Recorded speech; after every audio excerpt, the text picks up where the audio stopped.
Jaylen Brown at Bronny James, yan ang ating pag-uusapan. Final seconds. Bryant for the win.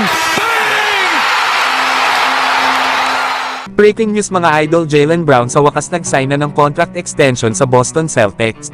Ito nga ang pinakamalaking kontrata sa NBA history na nagkakahalaga nga ito ng $304 million sa loob ng 5 taon. Kaya marami ngayon ang mapapaisip na mga NBA fans kung si Jaylen Brown na ba ang pinakamagaling na NBA player dahil sa laki ng kanyang kontrata. Na meron nga lang itong 2 All-Star appearance at 1 All-NBA selection. Lumaki kasi talaga mga idol ang salary cap at ang basehan pa noon ay ang percentage ng isang player kung ilan taon na ba siyang naglalaro sa NBA. Isa pa ay nagkaroon ng bagong 140% na increase sa bagong CBA. At meron ding bird rights si Jaylen Brown sa Boston Celtics. Kaya pwede talagang lumagpas ng malaki ang kontrata ni Jaylen Brown at ito na nga ang $304 million sa loob ng 5 taon. Kaya wala talagang magagawa ang kung sino man. Lalo at nasa rule kasi yun ng kontrata sa CBA dito sa NBA. Ang maganda pa sa kontrata ni Jaylen Brown ay naka-fully guaranteed ito. Na kahit ma-injured pa si Brown ay buo niya pa rin itong makukuha. Pero kayo mga idol, ano ang masasabi nyo sa contract extension ni Jaylen Brown? Samantalang may isa pang breaking news mga idol.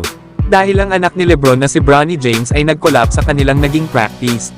Nagkaroon nga ito ng cardiac arrest dahilan para dalhin ito sa hospital. Pero ang good news naman mga idol ay nasa stable na ang kondisyon ni Bronny James at wala na nga ito sa ICU.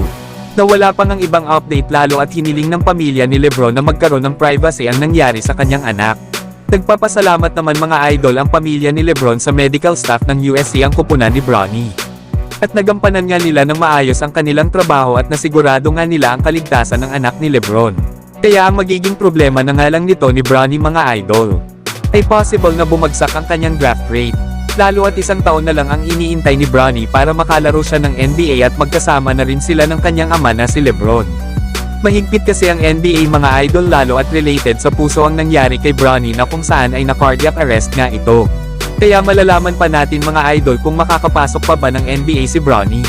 Na nakadepende pa nga ito sa clearance na ibibigay sa kanya ng doktor kung papayagan pa ba siyang maglaro ng NBA. So hanggang dito na lang tayo mga idol. At huwag nyo naman kalimutan mag-subscribe bilang pagsuporta.